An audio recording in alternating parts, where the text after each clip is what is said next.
शारदोत्सव व्याख्यानमाला 2024 पुष्पदिसरेच्या निमित्ताने उपस्थित असलेले अतिथीगण व सुजाण रसिक श्रोते हो, आपण सर्वजण या ठिकाणी उपस्थित झालात। आपणा सर्वांचं हार्दिक स्वागत, वेलकम, सुस्वागतम, सुस्वागतम।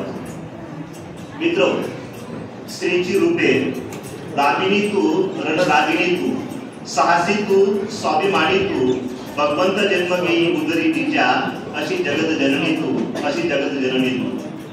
अशा विविध भूमिका बजावणारी स्त्री मध्ययुगीन काळामध्ये लीन आणि दीन होती। त्या काळी प्रबोधन करणाऱ्या वीरांगणांमुळेच आजची स्त्री प्रगती पथावर पोहोचली आहे। या वीरांगणांचे व्याख्यानाच्या माध्यमातून दर्शन घडवून आणण्यासाठी श्री छत्रपती शिवाजी वाचनालय आयोजित शारदोत्सव व्याख्यानमाला पुष्प तिसऱ्याच्या निमित्ताने उपस्थित झालेले कार्यक्रमाच्या अध्यक्षा डॉक्टर शीतल नांद्रे साक्री, प्रमुख वक्त्या प्राध्यापक डॉक्टर वंदना महाजन मुंबई, वाचनालयाचे पदाधिकारी, उपस्थित सुजाण रसिक श्रोते हो, आपण सर्वजण या ठिकाणी उपस्थित झालात। आपणा सर्वांचं वाचनालय व सांस्कृतिक समितीच्या वतीने हार्दिक स्वागत, वेलकम, सुस्वागतम, सुस्वागत। मान्यवरांना विनंती करतो की त्यांनी प्रतिमांचं पूजन करावं।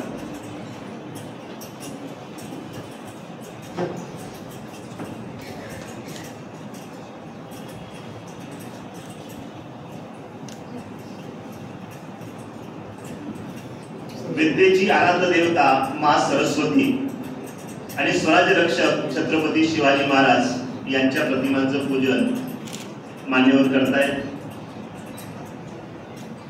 यशाचा दीपक चकाकतो नेहमी प्रयत्नांच्या काटेरी वाटेवरती, यशाचा दीपक चकाकतो नेहमी प्रयत्नांच्या काटेरी वाटेवरती, मनोभावे पूजनाने तुमच्या नव्या चैतन्याची छटा उमटते कार्यक्रमावरती, मनोभावे पूजनाने तुमच्या नव चैतन्याची छटा उमटते कार्यक्रमावरती।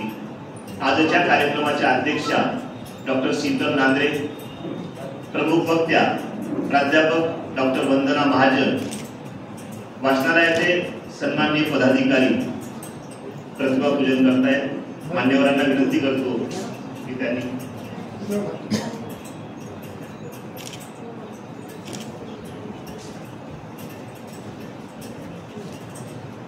मान्यवरांनी स्थानापन्न व्हावं।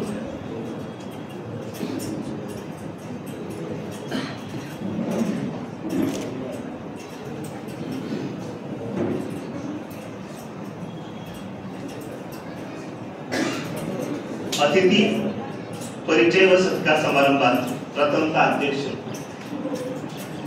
कोरोना विरुद्धच्या प्राणघातक लढ्यात ढाल बनून उभे राहिलेल्या आजच्या कार्यक्रमाच्या अध्यक्षा डॉक्टर शीतल नांद्रे, स्त्रीरोग तज्ञ साक्री यांचं स्वागत आणि सत्कार सौभाग्यवती छाया काकुळते मॅडम यांनी करावा व मॅडमांनी सत्काराचा स्वीकार करावा ही नम्र विनंती।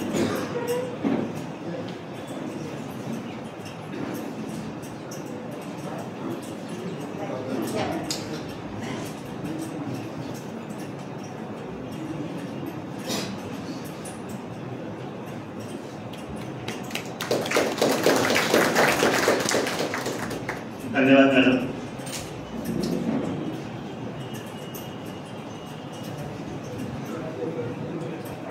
डोळ्यात कारुण्य वाणीत माधुर्य, डोळ्यात कारुण्य वाणीत माधुर्य, लेखनीत लालित्य, गंगेच्या ओघाप्रमाणे वक्तृत्व, या सर्व गोष्टी एकत्र केल्या तर त्या बनतात विलक्षण सामर्थ्य, तर त्या बनतात विलक्षण सामर्थ्य।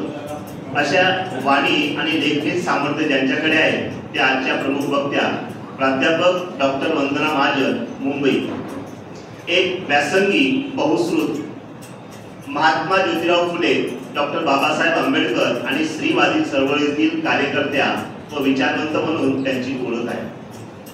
मॅडम सध्या मुंबई विद्यापीठाच्या मराठी विभागात प्राध्यापक पदी कार्यरत आहेत। मुंबई विद्यापीठात अधिसभा सदस्य अर्थात सिनेट मेंबर आहेत। मराठी विभाग प्रमुख आणि मराठी अभ्यास मंडळ अध्यक्ष तसेच गुरुदेव टागोर तौलनिक साहित्य अध्यापनाच्या विभाग प्रमुख म्हणून त्यांनी जबाबदारी यशस्वीरित्या पार पाडली आहे। मॅडम महाराष्ट्र शासनाच्या भाषा सल्लागार समितीच्या सदस्य आहेत. कासवानी मराठी प्रगत अध्ययन संस्था धुळे या मराठी भाषा साहित्य आणि संस्कृती विषयक काम करणाऱ्या संस्थेच्या संचालक आहेत. या संस्थेचे मुखपत्र असलेल्या आमची श्रीवाणी या नियतकालिकाच्या त्या संपादिका आहेत. मुंबई विद्यापीठ आणि कवयित्री बहिणाबाई चौधरी उत्तर महाराष्ट्र विद्यापीठात PhD व MPhil च्या मार्गदर्शक आहेत.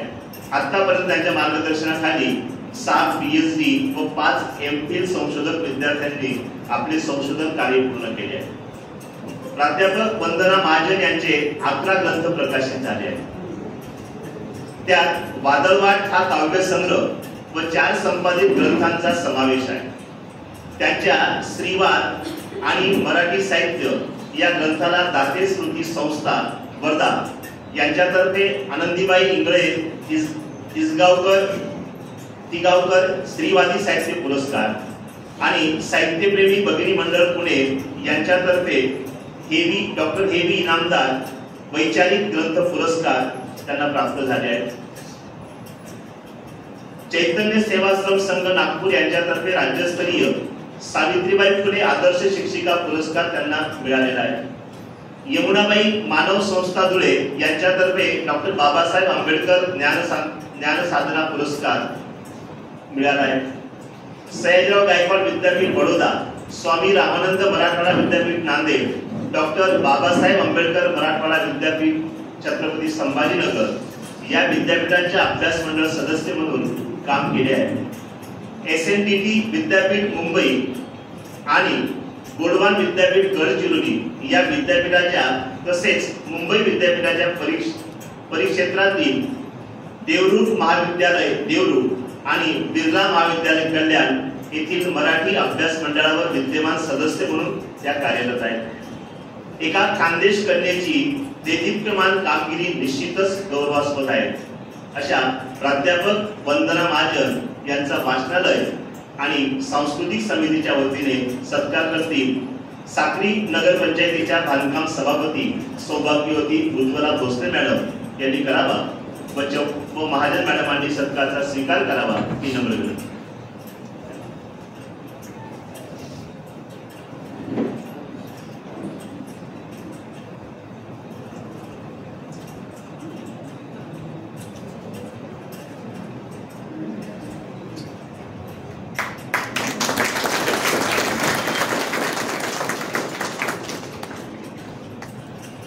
धन्यवाद मॅडम.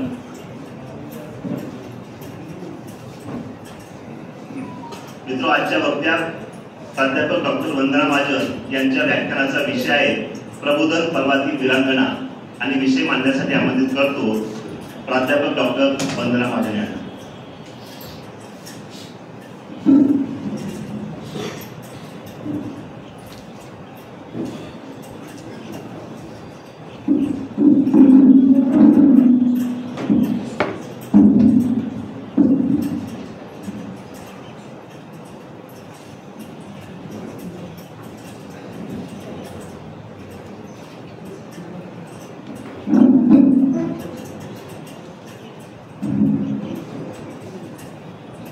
श्री छत्रपती शिवाजी वाचनालय साक्री यांच्यातर्फे या शारदोत्सव व्याख्यानमालेचं आयोजन करण्यात आलेलं आहे. आजच्या या कार्यक्रमाच्या अध्यक्षा डॉक्टर शीतल नांद्रे आणि ज्यांनी या कार्यक्रमाचं आयोजन केलेलं आहे ते सगळे पदाधिकारी, मुख्यतः साहेबराव सोनवणे, त्याच्यानंतर प्राध्यापक LG सोनवणे, प्राध्यापक DN खैरनार आणि त्यांचे सर्व सहकारी, इथे उपस्थित असलेले सगळे मान्यवर विचारवंत अभ्यासक. प्रबोधन कालखंडातील वीरांगना अशा विषयावर आज मी तुमच्याशी संवाद साधणार आहे. मुख्यतः सुरुवातीला मला हे सांगितलं पाहिजे की प्राध्यापक LG सोनवणे इथे आहेत, त्यांना आम्ही सगळे आवाज म्हणतो आणि त्यांचे व्याख्यान आम्ही अनेकदा ऐकलेली आहेत. त्यांचा 2 वर्षापासून मला आग्रह होता की मी या व्याख्यानमालेत बोलावं. आज ही संधी मला मिळाली त्याच्यामुळे मी सुरुवातीलाच त्यांचे आभार मानते. प्रबोधन काळातील वीरांगना या विषयावर मी आज बोलणार आहे. मुख्यतः प्रबोधन काळ म्हणजे नेमका कोणता काळ आणि प्रबोधन काळाची जी व्याख्या आहे ती व्याख्या आपल्याला काय करता येऊ शकेल. देश परत्वे ही जी व्याख्या आहे ही व्याख्या बदलते का आणि जर बदलते तर त्या बदलाचं नेमकं स्वरूप काय आहे. मुख्यतः प्रबोधन काळाचा विचार करत असताना युरोपमध्ये जी प्रबोधनाची चळवळ झाली तिचा जर आपण विचार केला तर ती चळवळ आपल्याला 2 पातळ्यांवर दिसते आहे. एकीकडे प्रबोधनाची चळवळ झाली, दुसरीकडे जी तत्वप्रणाली स्वीकारून जगभरामध्ये आज लोकशाही व्यवस्था स्थापन झालेली आहे तर ती जी तत्व आहेत समता, बंधुता, तर ह्या तत्वांचा जो उगम आहे या उगमाची आधुनिक काळातली जी सुरुवात आहे तर ह्या सुरुवातीचा काही एक संबंध जो आहे तो संबंध प्रबोधन काळाशी आहे. प्रबोधन काळाचं दुसरं एक वैशिष्ट्य असं आहे की प्रबोधन काळामध्ये प्रामुख्याने जो एक पारंपरिक विचार आहे तर या विचारांचा एक नवा अन्वयार्थ लावण्याचा जो प्रयत्न आहे तो जगभरामध्ये वेगवेगळ्या पद्धतीने झालेला आहे. आता 15व्या आणि 16व्या शतकातील युरोपाचा जरी आपण विचार केला तर आपल्याला चित्र हे दिसतं की युरोपियन देश सुद्धा विशिष्ट ज्या काही धार्मिक कल्पना आहेत तर त्या कल्पनांमध्ये गुरफटलेले आपल्याला दिसत आहेत. म्हणजे आपण किती 16व्या 17व्या शतकामध्ये तिथे जी विद्यापीठांची स्थापना झाली तर त्या विद्यापीठांचे अभ्यासक्रम जरी आपण तपासून बघितले तर आपल्याला चित्र असं दिसतं की या अभ्यासक्रमांमध्ये सुद्धा जो पारंपरिक विचार आहे तर तो पारंपरिक विचार प्रामुख्याने पुढे आलेला दिसतो आहे. आता अर्थातच त्याचा काही नवा अन्वयार्थ जो आहे तो अन्वयार्थ वेगवेगळ्या विचारवंतांनी वेगवेगळ्या पद्धतीने लावण्याचा प्रयत्न केला. आता मुख्यतः जेव्हा आपण भारताचा या संदर्भामध्ये विचार करतो तर आपल्याला चित्र काय दिसतं. मुळातच प्रबोधन ही जी संकल्पना आहे ही आधुनिक काळामध्ये जी भारतात आली ती अर्थातच ब्रिटिशांच्या राजवटीनंतर आलेली आहे. आता ब्रिटिशांच्या राजवटीनंतर जी प्रबोधनाची संकल्पना आली त्या संकल्पनेच्या आधारे इथे काही सांस्कृतिक, सामाजिक, राजकीय बदल जे आहेत ते बदल झाले. पण मुख्यतः युरोपमध्ये 16व्या शतकापासून स्त्रियांच्या प्रश्नांची जी चर्चा झाली त्याचाही काही प्रभाव या काळात आपल्याला पडलेला दिसतो आहे. आता युरोपियन स्त्रीमुक्ती किंवा युरोपमधल्या स्त्रियांचे प्रश्न याचा जर परत आपण विचार केला तर आपल्याला काही मुद्दे लक्षात घ्यावे लागतात की मुळातच फ्रेंच राज्यक्रांती झाली आणि फ्रेंच राज्यक्रांती झाल्यानंतर समतेची जी संकल्पना मांडली गेली किंवा बंधुभावाची जी संकल्पना मांडली गेली स्वाभाविकपणे स्त्रियांना काही प्रश्न पडले की जर बंधुता असेल तर मग भगिनी भावाचं काय झालं. आणि हा जो भगिनी भाव आहे या भगिनी भावाची मांडणी करत असताना अर्थातच स्त्रियांनी अधिकाराची भाषा वापरली. आता ही जी अधिकाराची भाषा आहे ही भाषा वापरत असताना पहिला मुद्दा लोकशाही व्यवस्थेमध्ये जो निर्माण झाला तो मतदानाच्या अधिकाराचा निर्माण झाला आणि या स्त्रियांनी मतदानाच्या अधिकाराची जी मागणी आहे ती मागणी सातत्याने लावून धरली. आणि त्याच्यानंतर दुसरा मुद्दा अर्थातच संपत्तीतील हक्कांचा आला की जी संपत्ती आहे त्या संपत्तीवर स्त्रियांचा हक्क आहे आणि हा जो हक्क आहे तो स्त्रियांना मिळाला पाहिजे. आता ब्रिटिश इथे आल्यानंतर ज्या वेगवेगळ्या गोष्टी आपल्याकडे झाल्या तर ही जी त्या काळातली युरोपियन सफ्रेजेट मुवमेंट होती तर त्या मुवमेंटचा काही एक प्रभाव जो आहे तो आपल्याकडे पडलेला दिसतो आहे. पण अर्थातच काळाचा एक विशिष्ट तुकडा आपण घेतला आणि त्या तुकड्यातल्या स्त्रियांच्या परिस्थितीचं विश्लेषण आपण केलं किंवा त्या काळातल्या स्त्रियांच्या सामाजिक दर्जाविषयी आपण काही संकल्पना मांडण्याचा जर प्रयत्न केला तर आपल्याला आधी हे लक्षात घ्यावं लागतं की काळाच्या विशिष्ट पटलावर जे काही बदल होतात तर त्या बदलाची जी मुळं असतात ती मात्र खूप प्राचीन असतात। आणि आता ही प्राचीन मुळं जर शोधायची असतील भारताच्या बाबतीमध्ये तर मग आपल्याला काय चित्र दिसतं किंवा ही मुळं शोधत असताना अगदी राजकीय सत्ता असेल किंवा सामाजिक परिस्थिती असेल आणि त्याच्यातून आकाराला येणारी जी सगळी सांस्कृतिक परिस्थिती आहे या परिस्थितीमध्ये भारतातल्या ज्या स्त्रिया आहेत त्या स्त्रियांची परिस्थिती काय आहे। आता फक्त प्रबोधन काळावरच बोलायचं जर ठरवलं तर सावित्रीबाई फुलेंपासून अशा अनेक स्त्रिया त्या काळामध्ये आहेत की त्यांनी जे कार्य केलं त्या कार्याची जी मांडणी आहे ती मांडणी आपल्याला लक्षात घेता येईल। पण आता सावित्रीबाई फुले, ताराबाई शिंदे, त्याच्यानंतर मुक्ता साळवे किंवा त्यांच्या प्रभावातून कार्य करणाऱ्या ज्या अनेक स्त्रिया आहेत, मुख्यतः पंडिता रमाबाई आहेत की पंडिता रमाबाईंनी त्या काळामध्ये वेगळ्या पद्धतीने स्त्रियांच्या प्रश्नांचं विश्लेषण केलं, पण मुख्यतः धर्म नावाची जी व्यवस्था आहे या व्यवस्थेचं जे विश्लेषण आहे ते सुद्धा पंडिता रमाबाईंनी केलेलं आहे। आता ह्या स्त्रिया ह्या काळामध्ये ह्या पद्धतीने काम करत होत्या आणि ह्या सगळ्या स्त्रियांविषयी आपण वेगवेगळ्या पद्धतीने आपण एक वाचन केलेलं असतं किंवा आपल्याला अनेक मुद्दे माहिती असतात। पण आता याचं मूळ शोधत असताना जर आपण भारतीय इतिहासाचा एक धांडोळा घेतला तर आपल्याला परिस्थिती अशी दिसते की मुख्यतः आता जे उपलब्ध साहित्य आहे ते साहित्य म्हणजे समजा आपल्याकडे वेद आहे आणि वेदांमधलं जे श्रीचित्रण आहे या श्रीचित्रणाचं स्वरूप काय आहे। म्हणजे आता आपण नवरात्रामध्ये ही व्याख्यानमाला ठेवलेली आहे आणि आता आपल्या सगळ्यांच्याच घरी घट बसलेले असतील। आता ही घट बसण्याची जी प्रक्रिया आहे या प्रक्रियेचं जे नातं आहे ते कशाशी आहे याचा जर आपण शोध घेतला तर आपल्याला चित्र असं दिसतं की आपल्याकडे म्हणजे केवळ भारतातच नव्हे तर जगभरामध्ये मातृसत्ताकता असलेली दिसते आहे। आणि मातृसत्ताकता आणि स्त्रीसत्ताकता इथून जर आपण परत हे सगळं शोधायला लागलो तर याचं काही एक प्रतिबिंब आज कोणत्या साहित्यामध्ये दिसतं आहे तर अर्थातच ते वेदांमध्ये दिसतं आहे। आणि हे शोधण्याचं काम म्हणजे साक्री हे असं गाव आहे की ह्या गावाला चळवळीची खूप मोठी पार्श्वभूमी आहे।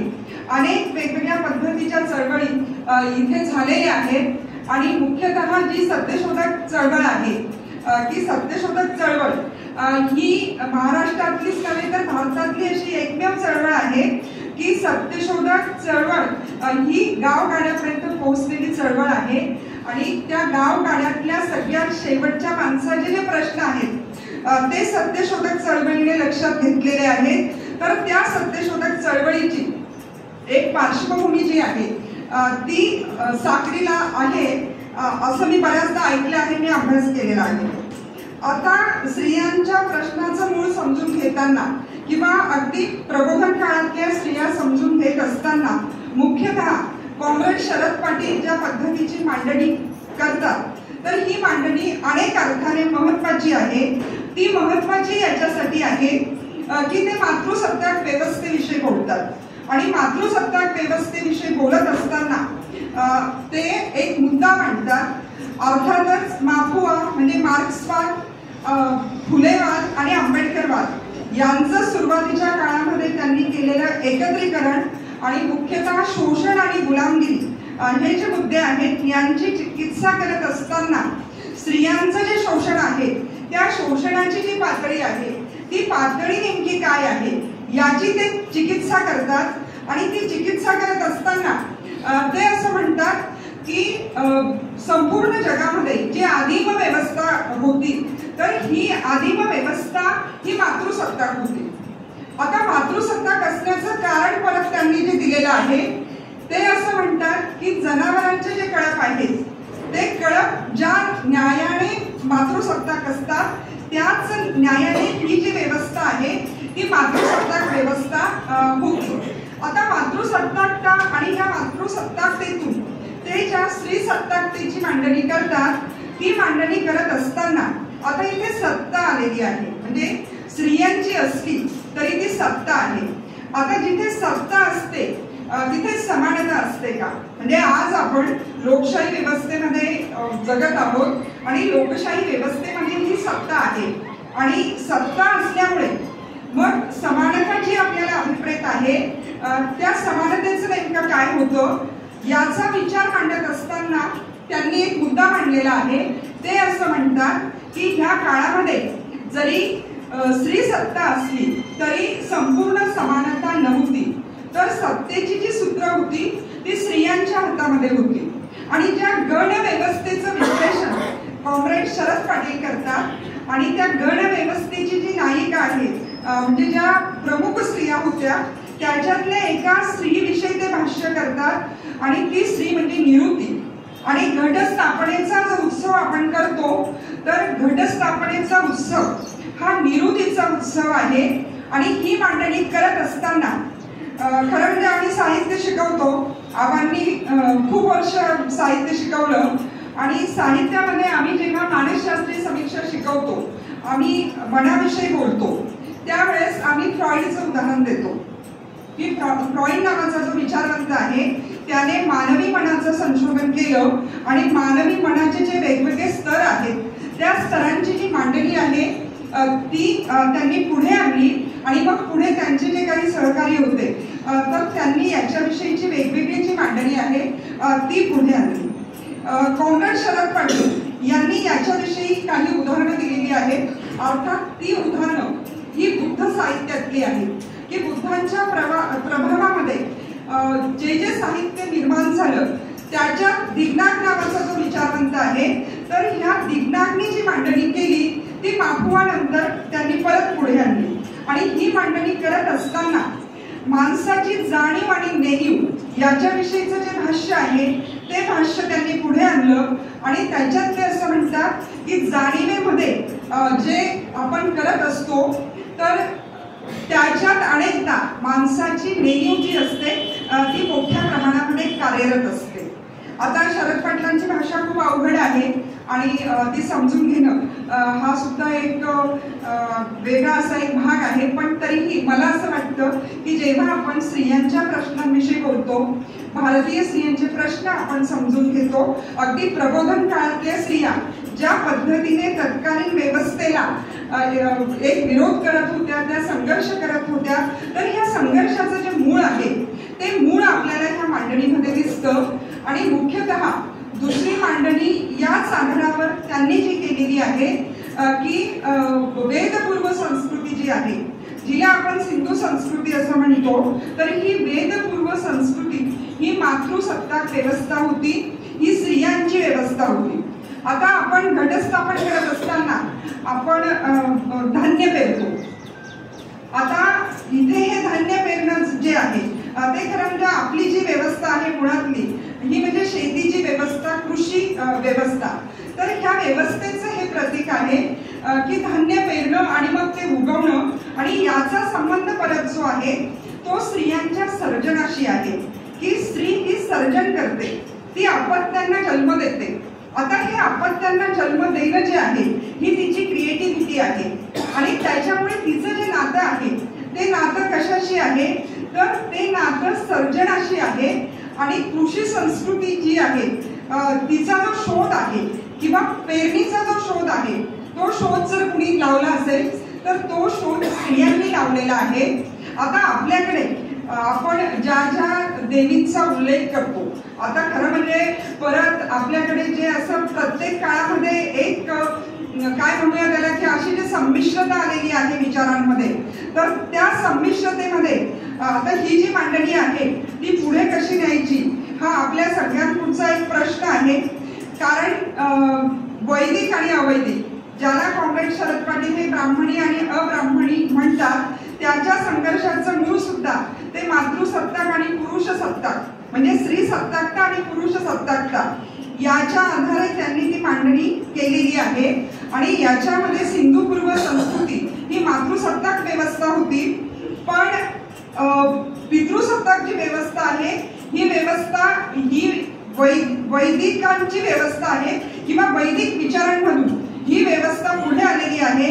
ही मांडणी केवळ कॉम्रेड शरद पाटील करत नाहीत, तर अनेक अभ्यासकांनी म्हणजे राहुल सांकृतायन, धर्मानंद कोसंबी यांच्यापासून अशी अनेक उदाहरणं आपल्याला देता येतील की ह्या लोकांनी ह्या पद्धतीची किंवा याच्या आसपास जाणारी जी मांडणी आहे ती मांडणी केलेली दिसते. अगदी गेल आंबेड आहे, तर गेल आंबेड सुद्धा काय करतायत, तर गेल आंबेड सुद्धा त्या स्त्री सत्ताकता मान्य करत नाहीत, पण स्त्री प्रधानता जी आहे तर ह्या स्त्री प्रधानतेविषयीचं जे भाष्य आहे ते डॉक्टर गेल आंबेड यांनी सुद्धा केलेलं आहे. तर आता परत म्हणजे आपण अध्यात्माचा जो विचार करतो तर याच्याविषयी मांडणी करत असताना एक मांडणी पुढे आलेली आहे की ती अर्थातच वैदिकी आणि यांत्रिकी अशी मांडणी आहे की मुळातली जी ही सिंधू पूर्व संस्कृती आहे ही एक यांत्रिकी अशी संस्कृती होती आणि त्याच्यानंतर मग वैदिकीने तिच्यावर आक्रमण केलं आणि स्त्री सत्ता जी आहे ती नेणिवेमध्ये फेकली गेली आणि मग पितृसत्ताक जी व्यवस्था आहे ती व्यवस्था सुरू झाली. आता इथे हा जाणीव नेणिवेचा जो संघर्ष आहे किंवा हा जो झगडा आहे तो झगडा जर आपण नीट समजून घेतला तर आजही कृषी संस्कृतीमध्ये ज्या स्त्रिया काम करतात तर त्या स्त्रिया ज्या पद्धतीने या व्यवस्थेशी झगडतात तर ते सूत्र जर आपण नीट लक्षात घेतलं तर ही जाणीव आणि नेणीव आणि त्याची जी मांडणी आहे ती मांडणी किती महत्वाची आहे हे आपल्या लक्षात येतं. आता ही मांडणी करत असताना मी स्वतः स्त्रीवादाचे अभ्यासक आहे. आता ही मांडणी या पद्धतीने अनेक पाश्चात्य अभ्यासकांनी सुद्धा केलेली आहे.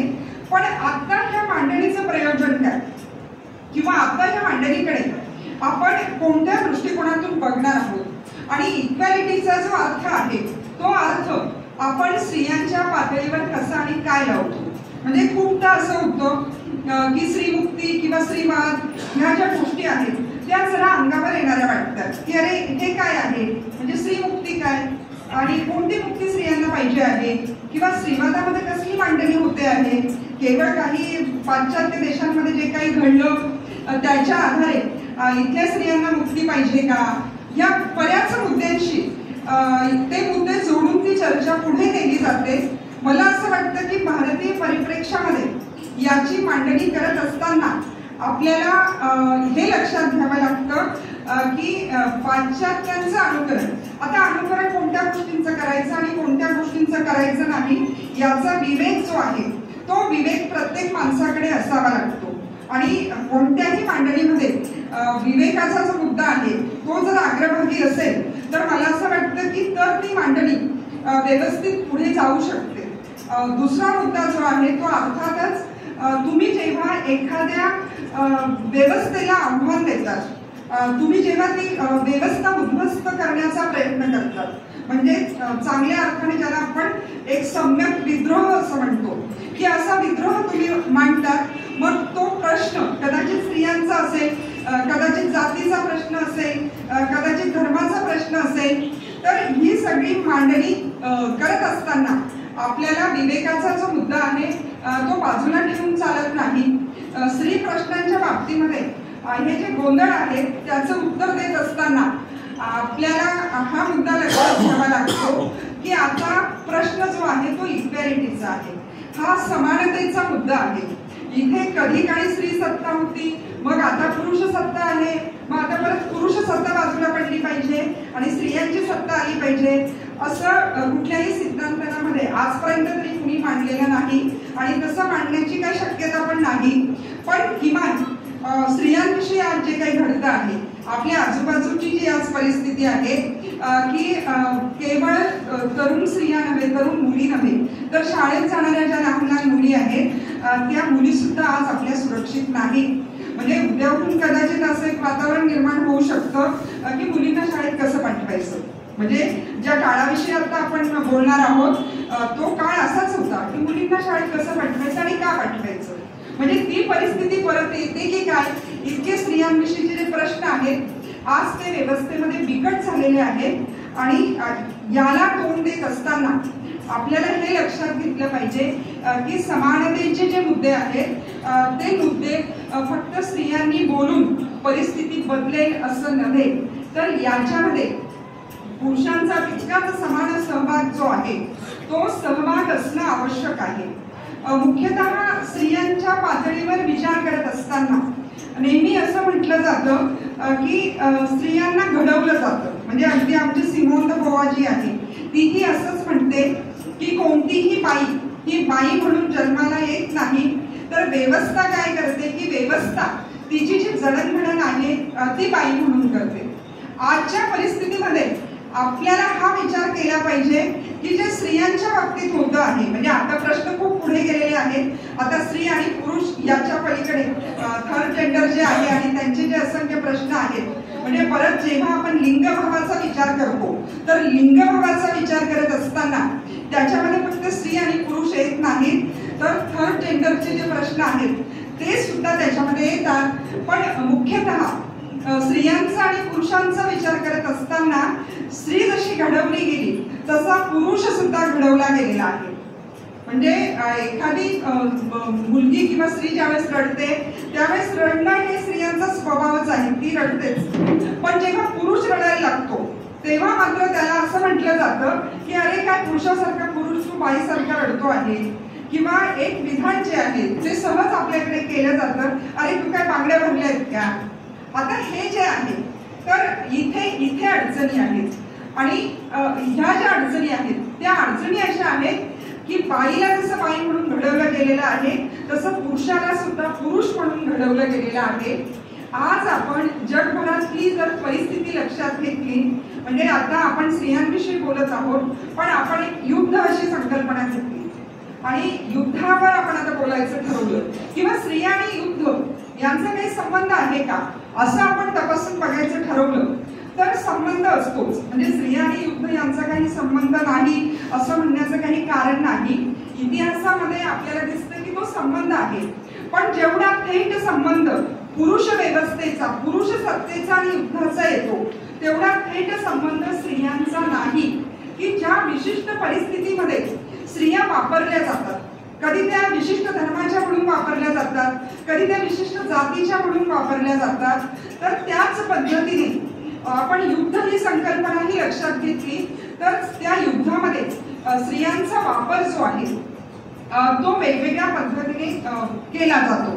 आता खूप मी महायुद्धांविषयीच बोलत नाहीये, पण अगदी आपल्या अंतर्गत ज्या काही दंगली होतात, मग ती धर्माची दंगल असेल, अजून कोणती वेगळी दंगल असेल, तर ह्या दंगलींमध्ये गेल्या काही काळामध्ये स्त्रियांचा जो सहभाग वाढलेला आहे तर त्याही दिशेने आपल्याला याचा विचार करता येतो की ह्या दंगलींमध्ये स्त्रिया कशा पद्धतीने वापरल्या जातात. आता इथे मग बंधुभावाचं काय झालं, भगिनी भावाचं काय झालं, याचा जर परत आपण विचार केला तर हे आपल्याला मान्य करावं लागतं की आपल्या व्यवस्थेमध्ये जशी पुरुषांची विभागणी झालेली आहे तितकीच विभागणी ही स्त्रियांची सुद्धा झालेली आहे. ती कधी धर्माच्या आधारे होते, ती कधी जातीच्या आधारे होते, कारण व्यवस्था तशी आहे. आता इथे समग्रतेचा विचार करत असताना परत विशिष्ट जे समुदाय आहेत त्या समुदायातल्या स्त्रिया आणि त्यांचे प्रश्न एवढाच विचार करून चालत नाही. कारण हे वास्तव आहे की इथल्या प्रत्येक समुदायातल्या ज्या स्त्रिया आहेत त्या स्त्रियांचे प्रश्न परत वेगळे आहेत. म्हणजे इथे आदिवासी स्त्रियांचे प्रश्न वेगळे आहेत, इथे मुस्लिम स्त्रियांचे प्रश्न वेगळे आहेत, इथे मधल्या जातीतल्या ज्या स्त्रिया आहेत त्यांचे प्रश्न वेगळे आहेत, इथे ज्या दलित स्त्रिया आहेत त्यांचे प्रश्न वेगळे आहेत, वरच्या वर्गातल्या ज्या स्त्रिया आहेत म्हणजे वर्ण व्यवस्थेच्या आधारे सुद्धा जर आपण हे तपासायला लागलो तर त्या स्त्रियांचे जे प्रश्न आहेत ते प्रश्न सुद्धा वेगळे आहेत. हे जे चित्र आहे हे चित्र आपल्याला दिसतं. आणि मग इथे प्रबोधन काळामध्ये याच्याविषयी काय काय घडामोडी झाल्या आणि परत त्या काळातल्या ज्या स्त्रिया आहेत त्या स्त्रियांनी याचं विश्लेषण करत असताना किंवा त्या प्रश्नांना सामोरं जात असताना नेमकं काय केलं. आता अगदी प्रबोधन काळाच्या आधी आपण मधल्या काळातला म्हणजे ज्याला मध्य युग असं म्हटलं जातं, या मध्य युगामधल्या ज्या वेगवेगळ्या चळवळी आहेत, भक्ती चळवळी, बघ एकीकडे ती महानुभाव पंथाची चळवळ असेल, एकीकडे ती वारकरी संप्रदायाची चळवळ असेल, अगदी वीरशैवनाथ किंवा जे वेगवेगळे संप्रदाय त्या काळामध्ये निर्माण झाले, तर तिथल्या ज्या स्त्रिया आहेत त्या स्त्रियांचं म्हणणं जे आहे ते जर आपण नीट तपासून घेतलं तर शरद पाटील परत जी जाणीव नेणीव आपल्याला सांगतात, ती जाणीव नेणीव या मध्ययुगीन भक्ती संप्रदायातल्या स्त्रियांकडे सुद्धा कशा पद्धतीने होती हेही आपल्याला स्पष्ट करता येतं.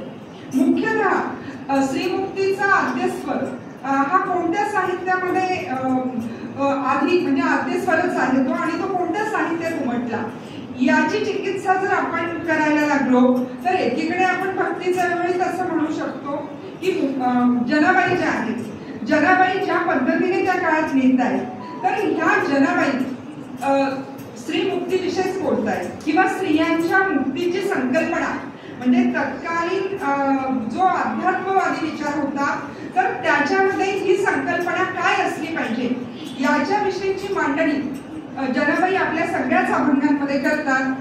आम्ही मराठीचे प्राध्यापक आहोत, हे अभंग आम्ही वर्गात शिकवतो आणि आजपर्यंत जी चिकित्सा या अभंगांची झालेली आहे तर मला असं म्हणावंसं वाटतं की ती चिकित्सा पुरेशी नाही, की केवळ एक विशिष्ट संप्रदाय आहे, त्या संप्रदायामध्ये त्या स्त्रिया काम करत आहेत आणि त्याच्या अंतर्गतच त्यांची चिकित्सा केली गेली. तत्कालीन समाज व्यवस्था आणि त्या समाज व्यवस्थेची जी मांडणी आहे ती मांडणी त्या स्त्रियांनी त्यांच्या साहित्यातून कशा पद्धतीने केली एवढा एक मुद्दा घेऊन जाईल आपण त्यांच्या अभंगांची चिकित्सा केली तर आपल्याला काहीतरी चित्र वेगळं दिसतं आहे. म्हणजे वेदांचा एक मुद्दा माझा अपूर्ण राहिला. या मुद्दा असा आहे की आज परत अभ्यासक्रमांपासून वेगवेगळ्या पद्धतीने आज वेद आपल्याला सांगितले जात आहेत. तर आता वेदांमधल्या ज्या ऋषिका आहेत त्या ऋषिकांविषयीची एक नवीच जी मांडणी आहे ती मांडणी आजच्या काळामध्ये पुढे येताना दिसते आहे.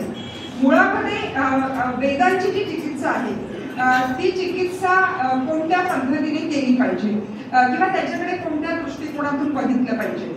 आता परत जर आपण महात्मा फुलेंचा विचार केला तर महात्मा फुलेंनी वेद पूर्णपणे नाकारलेले आहेत. म्हणजे वेदांमधली जी मांडणी आहे ती महात्मा फुले पूर्णपणे नाकारतात. पुढच्या टप्प्यावर डॉक्टर बाबासाहेब आंबेडकर ते सुद्धा वेदांची मांडणी पूर्णपणे नाकारताना आपल्याला दिसत आहे. परंतु भारतीय इतिहासाची मांडणी करत असताना आता त्या मांडणीसाठी पुरावे आपल्याकडे कोणते आहेत? अर्थातच जे उपलब्ध साहित्य आहे त्या साहित्याची चिकित्सा करणं आणि मग ती मांडणी करणं हा एकच जो पर्याय आहे तो पर्याय आपल्या पुढे आहे. अर्थात परत मी नाव घेईल ते कॉम्रेड शरद पाटलांचंच, कारण कॉम्रेड शरद पाटलांनी वेदांचं विश्लेषण या पद्धतीने केलेलं आहे आणि वेदांचा अभ्यास करून म्हणजे मातृसत्ताक व्यवस्था, स्त्रीसत्ताक व्यवस्था याला जे प्रबळ पुरावे त्यांनी दिलेले आहेत ते त्यांनी कुठल्या वेदातून घेतलेले आहेत तर अथर्व वेदातून घेतलेले आहेत. आणि अथर्व वेदामधले जे सूक्त आहेत त्या सूक्तांचं जे स्वरूप आहे त्याचं विश्लेषण करून म्हणजे आता निरुती ही जी एक जिला आपण गणमाता असं म्हणतो तर ही जी गणमाता आहे या निरुतीचं वर्णन वेदांमध्ये किती वेळा येतं किंवा वेदांमध्ये कोण कोण नायिका येतात त्यांचं वर्णन कशा पद्धतीने येतं. म्हणजे अगदी उषापासून, घोषापासून, निरुतीपासून, हरितीपासून ज्या वेगवेगळ्या स्त्रिया तिथे येतात त्या स्त्रियांचं जे वर्णन आहे ते त्या सूक्तांमध्ये कसं येतं. तर आता हे वर्णन येत असताना निरुक्ती ही पापदेवता आहे. आता ही जी पापदेवता आहे त्या पापदेवतेविषयीची प्रचंड भीती ही त्या सूक्तांमध्ये आपल्याला दिसते आहे. दुसरीकडे आपल्याला एक चित्र दिसतं आहे, कारण आता कुणी कसं बघायचं म्हणजे अगदी पुराण असतील, वेद असतील, इतिहास असेल याच्याकडे आपण कोणत्या परिप्रेक्षातून बघतो आणि तेवढंच बघायचं आणि तेवढंच सांगायचं असं आपल्याकडे खूप झालेलं आहे. पण ऐतिहासिक मांडणी म्हणून याच्याकडे जेव्हा बघितलं गेलं तेव्हा ह्या नायिका तिथे कशा आल्या म्हणजे अशा पद्धतीने का आल्या की त्यांना पापदेवता म्हटलं गेलं किंवा ह्या वाईट चालीच्या स्त्रिया आहेत, ह्या आक्रमण करतात, ह्या हल्ला करतात. हे जे वर्णन आहे त्याच्या आधारे असं म्हणता येतं म्हणजे मी जो आता मुद्दा मांडला की युद्ध आणि स्त्रिया तर त्या काळामध्ये जर स्त्री सत्ता असेल तर स्त्रियांची काहीतरी युद्धाची यंत्रणा पण असेल ना, तर त्या यंत्रणेविषयीचं काही जे चित्र आहे ते आपल्याला ऋग्वेदापेक्षा अथर्व वेदामध्ये ते अधिक प्रमाणामध्ये आपल्याला सापडतं. आणि गेल्या अनेक वर्षांपासून ज्याची आपण सातत्याने चिकित्सा करतो की मनुस्मृतीमध्ये काय काय सांगितलं गेलं, स्त्रियांविषयी काय काय मांडणी आली, तर ह्या मनुस्मृतीचं स्त्रीचं सगळं जे प्रारूप आहे ते जर आपल्याला कोणत्या वेदामध्ये दिसतं तर ते अर्थातच अथर्व वेदामध्ये दिसतं. अथर्व वेदामध्ये आपल्याला स्त्रियांचं सामाजिक स्थान जे आहे, ही स्त्री ही कुठे शोभून दिसते तर अर्थातच ती घरात शोभून दिसते. आणि गाय कुठे शोभून दिसते म्हणजे गायीचं राजकारण हा मुद्दा आजही आपल्याकडे थांबलेला नाही. तर गाय कुठे शोभून दिसते तर गाय ही गोठ्यात शोभून दिसते. आणि तत्कालीन युद्ध ही एकतर बाईवरून झालेली युद्ध आहेत किंवा गायीवरून झालेली युद्ध आहेत. आता पौराणिक सगळं आपलं वाङ्मय आणि त्याची जर नीट चिकित्सा केली तर हे सगळं चित्र जे आहे ते तिथे आपल्याला असलेलं दिसतं आहे. तर आता ह्या पार्श्वभूमीवर परत आपण जर ह्या मध्ययुगीन नायिकांकडे आलो, ह्या कवयित्रींकडे आलो तर तिथे आपल्याला अजून एक चित्र दिसतं आहे की ह्या काळातल्या मुक्तीचा अध्यस्वर जर कोणत्या साहित्यामध्ये प्रखरपणे उमटला तर तो अर्थातच थेरी गाथेमध्ये उमटलेला आहे. तर थेरी गाथा ज्या लिहिल्या गेल्या म्हणजे ज्या त्या काळातल्या स्त्रियांनी बुद्धिझमचा स्वीकार केला आणि त्यांनी त्याच्यामध्ये स्वतःची मुक्ती शोधली आणि ही मुक्ती शोधत असताना माझी कशा कशापासून मुक्ती झाली म्हणजे थेरींनी तिथे असं लिहिलेलं आहे की माझी चकण्या नवऱ्यापासून मुक्ती झाली, माझी घेरपोट्या नवऱ्यापासून मुक्ती झाली, माझं ते काय दळण कांडण मुसळ जे असतं त्याच्यापासून आज मी मुक्त झालेली आहे. हे त्या काळामध्ये ह्या सगळ्या स्त्रिया ज्या आहेत त्या थेरी गाथेमध्ये त्यांच्या मुक्तीची जी संकल्पना आहे ती मांडतात. आणि मुक्ताबाईंपासून इकडे ज्या संत बहिणाबाई आहेत, तुकाराम शिष्या, त्यांच्यापर्यंतच्या साहित्याचा पट जर आपण उलगडला तर तत्कालीन मुक्तीच्या असंख्य संकल्पना अगदी स्पष्टपणे आणि प्रखरपणे या सगळ्या स्त्रिया ज्या आहेत त्या स्त्रिया आपल्याला मांडताना दिसत आहेत. आणि त्याचं एक नातं जे आहे म्हणजे परत तुम्ही कोणत्या साहित्याशी ते नातं जोडणार तर अर्थातच ते नातं एक अभ्यासक म्हणून मी हे बोलते आहे की ते जे नातं दिसतं आहे ते नातं मात्र थेरी गाथेशी दिसतं आहे. आणि थेरी गाथेतली जी मुक्तीची संकल्पना आहे ती ह्या संत कवयित्री ज्या आहेत त्यांच्या साहित्यामध्ये आपल्याला दिसते आहे. आता याच पार्श्वभूमीवर मग राजकीय सत्ता आणि या सत्तेमधल्या स्त्रिया तर मी त्याची फार उदाहरणं देणार नाही पण फक्त मी एक जिजाऊंचं उदाहरण देईन की जिजाऊ ज्या आहेत त्या परत स्वातंत्र्याकडे मुक्तीकडे कोणत्या संकल्पनेतून बघत होत्या. कारण परत हे आपल्याकडे झालं की आता शिवाजी महाराजांचा जो इतिहास आहे तो कुणी लिहिला, कसा लिहिला आणि त्याचं परत एक जे राजकारण आहे ते आजपर्यंत आपल्याकडे कोणकोणत्या पद्धतीने चालू आहे हा चर्चेचा एक वेगळा विषय आहे. पण जिजाऊंविषयी जे लिहिलं गेलं पाहिजे होतं ते मात्र तितकं लिहिलं गेलं नाही हेही आपल्याला लक्षात घेतलं पाहिजे.